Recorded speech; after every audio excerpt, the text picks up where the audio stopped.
Subscribe to our channel by clicking the subscribe button. Click the bell button and enjoy the latest uploads from our channel. Question number 18. Different animals respond to changes in their surrounding in different ways. Taking one example each, explain some animals undergo aestivation while some other hibernation. Aestivation avoid करते हैं summer and hibernation avoid winter. Related problems. How do fungi respond to adverse climatic conditions?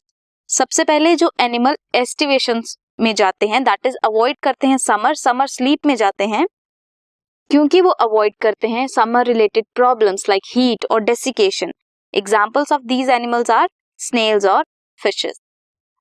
Animals जो hibernate करते हैं avoid करते हैं winter sleep में जाते हैं एक्सट्रीम कोल्ड क्लाइमेट कंडीशन को वो अवॉइड करते हैं. Examples are bear, squirrels. Fungi की अगर बात करें तो फंजाई फॉर्म करती हैं thick spores around thick walled spores. Suspend करते हैं some of their activities like they respond to adverse climatic condition. Thick walled होंगे तो एडवर्स क्लाइमेटिक कंडीशन को रिस्पॉन्ड करने में सस्पेंड करेंगे. This was question number 18.